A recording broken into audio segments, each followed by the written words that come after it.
3월 4일 월요일입니다. 굿모닝 브리핑 시작합니다. 가장 먼저 조선일보 기사 보겠습니다. 최근 유튜브 등 온라인에는 가짜 뉴스가 넘쳐나고 있죠. 최근 논란이 됐던 한국 축구 대표팀의 내부 불화 소식도 마찬가지였는데요. 한 콘텐츠 분석 업체에 따르면 관련 소식이 처음 보도된 지난달 14일 이후 2주 동안 이강인을 주제로 한 가짜뉴스 콘텐츠 360여 개가 올라왔다고 합니다. 이 영상들의 조회수는 무려 6,940만 회에 달했고 이로 인해서 7억 원 정도의 수익이 발생한 것으로 추정됩니다.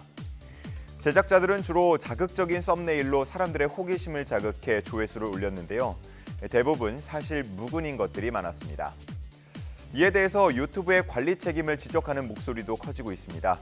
가짜뉴스를 유포하면서 구독자와 조회수를 높이고 광고 수익을 벌어들이는 채널이 이렇게 늘고 있는데도 유튜브는 일부 적발된 경우에 한해서 광고를 붙이지 않는 정도로만 소극적으로 대응하고 있다는 지적입니다. 이렇게 가짜뉴스가 무분별하게 유포되는 상황에 무엇이 진짜이고 무엇이 가짜인지 우리는 점점 더 알기 어려워지고 있습니다.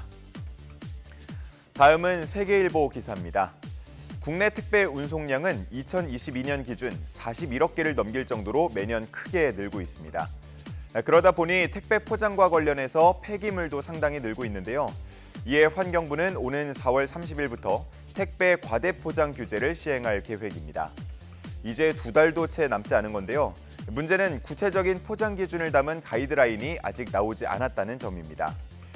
크게 보자면 택배박스와 비닐 등 포장 용기의 빈 공간은 50% 이하로 제한한다고 되어 있습니다.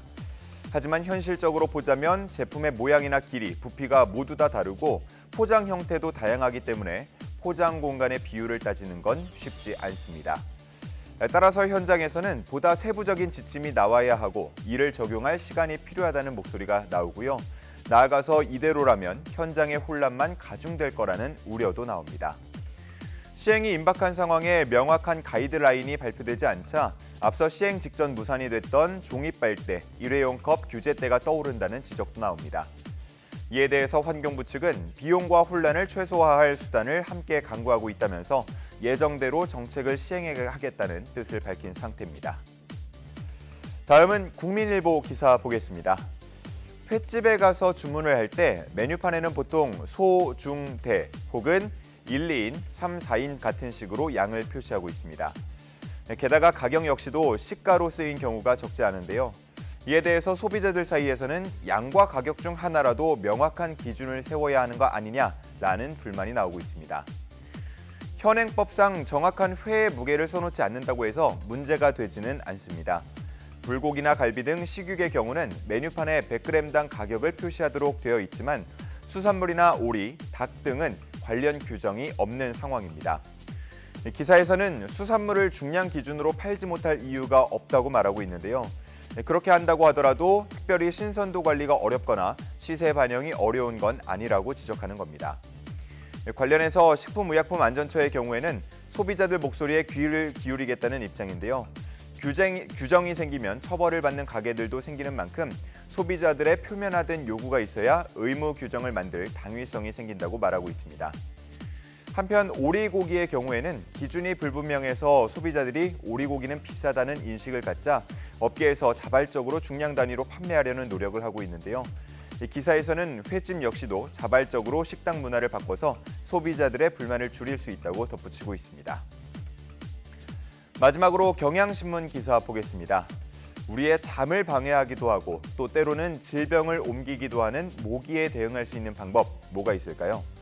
최근 브라질 연구진이 개발한 기술이 주목을 받고 있습니다.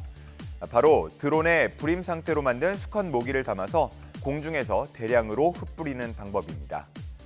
특정 지역에 불임 상태의 수컷 모기가 투입되면 자연스럽게 번식 가능성이 크게 떨어지면서 일정 기간 뒤에는 전체적인 모기 숫자가 급감할 수 있다는 겁니다.